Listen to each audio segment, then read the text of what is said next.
back, guys. In this video, we are going to talk about chemical reactions.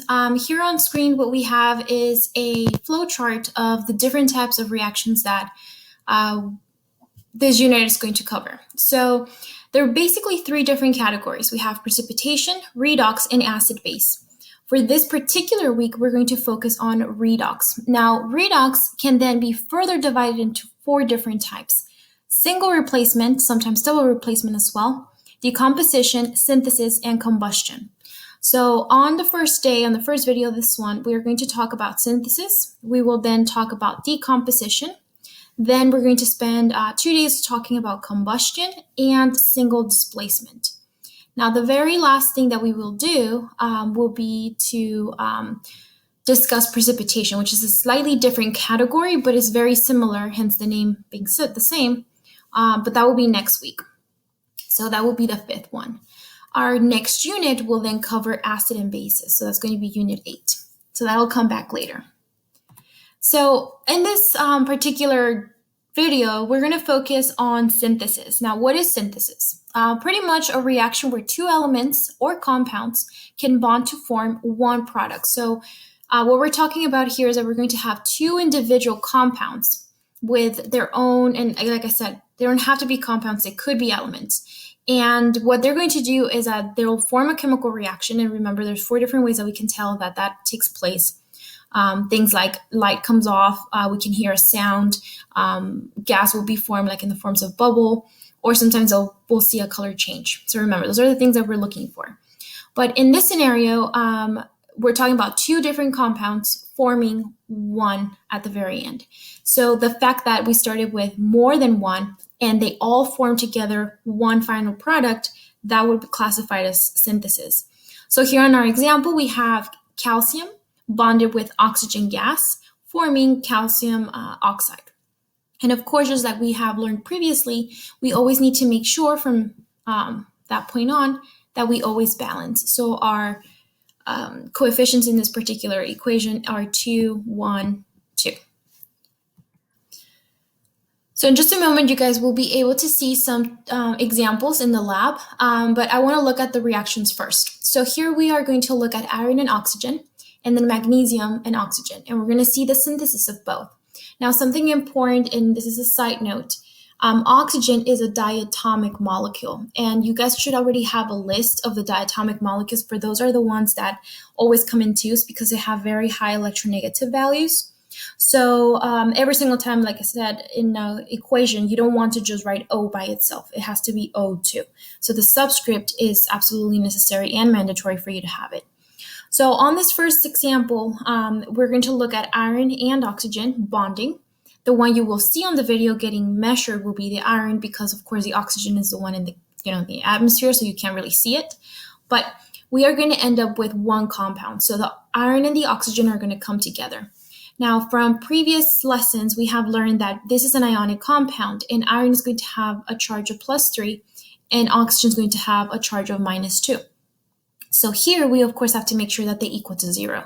So we would end up with 2 irons and 3 oxygens.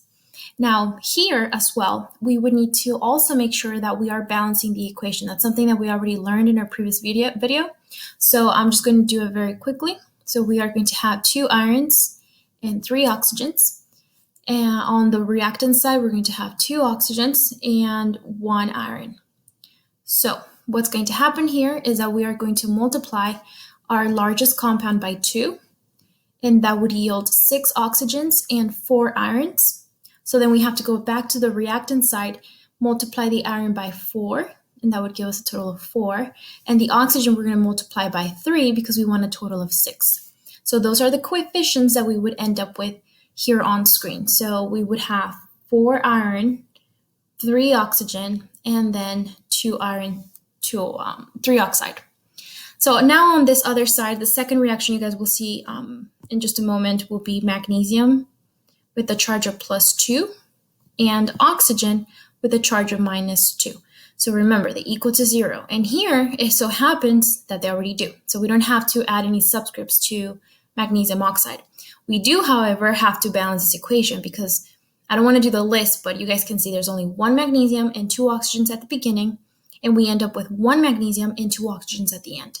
So that means that we need to have a coefficient of 2 on the product, and then we have to go back and fix the magnesium as a coefficient of 2. Now, quick question, why didn't I just write Mg2? Well, that's not a thing, right? The ones that have 2s when they're by themselves are diatomics, and magnesium is not one of those. So we can't do that. We have to modify the magnesium with the coefficient. So let's go ahead and keep going. Let's look at the actual laboratory examples and the demos that I have prepared for you guys. Hey guys, Ms. Brenda here. In this video continuation, I'm going to show you guys 2 examples of a synthesis reaction. So on this first one, we're going to take some steel wool and I'm going to submerge it in acetic acid. I am then going to allow it to interact with the oxygen in the atmosphere, and then we're going to take the mass. So what's going to happen ideally here is that we're starting with 2 individual elements, right? We're starting with the iron, which is symbol Fe, because it's just iron, and we're going to allow it to interact with the oxygen, which will then at that point going to allow us to have that synthesis reaction, starting with 2 individual elements come together into a compound, right? So that's exactly what I'm going to do right now. I'm going to take the acetic acid, allow it there for a couple of seconds, submerged. And then what I'm going to do, and I completely forgot to get, was paper towels. So I'm just going to lay it here on the little bottle cap. Get some paper towels. And then just allow it to dry. Okay, and we'll wait for it there. So what's going to happen next, I am going to, in the meantime, begin my reaction number 2. Oh, and I forgot to tell you guys, the initial mass for that iron was 3 grams. So for the second reaction, we need to have iron. And what I'm going to do is essentially the same thing, just slightly different reaction. So I'm going to take some magnesium strip or magnesium ribbon. This is what it looks like. And just magnesium, okay, flattened down. I'm going to place it in the fire, and then I'm going to allow it to start the reaction. Once it starts the reaction, it will be very obvious when it does. I'm going to place it here in the evaporating dish. I'm going to then take the mass of that so that we can see the difference. I've already taken the mass of both of these, and the mass is a total of 35 grams together, okay? So let me check on the acetic acid.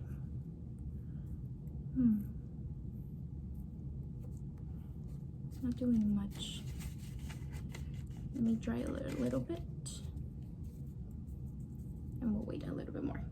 Okay, so go ahead and get started with this. Fire is on. Take my magnesium ribbon, and we'll wait. So what I'm doing essentially is allowing, oh, there we go, reaction took place. Very fast, right? And it's still going. So how do I know that a reaction is taking place? A couple of reasons. It's not happening quite so as noticeable with our iron, but it should be turning brown. So what that tells me is that my acetic acid might be a little bit too weak. We might need it to be a little bit stronger. So we'll wait on that one still, because it takes a little while for it to react. Now for our magnesium oxide, MgO now, is the difference in the color, hopefully you guys can see it there, is that when we started, it was that silvery, right?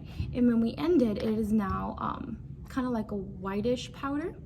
And another reason we know that a reaction took place is because, as we previously discussed, we saw light, right? So that was one of the indicators that we can use for a reaction took place. So what I'm going to do is I'm going to take my acetic acid one more time and place it and try and do more, because it really might just be a little bit too weak for it to react. But like I said, the idea is that it's going to interact with the oxygen in the atmosphere. But it's not doing it. So I might have to change my samples for the in-person kids later. Okay, so in the meantime,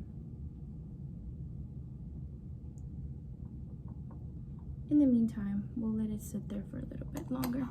Let me go take the mass of our new magnesium and oxide.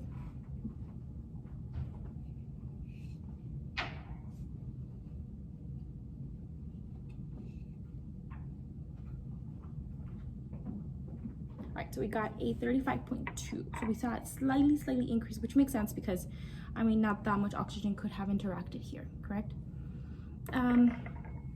Okay, so nope, I don't see a reaction still taking place. Just like very slight. It's like barely any brown, and you guys can, I don't think you guys can see it on the camera. No. Okay. Anyway, so that didn't work out as we had hoped, but it's okay. At least you guys got to see the synthesis of this one, right? All right, so what we need to do now is go into our lab handout and note our observations and then work through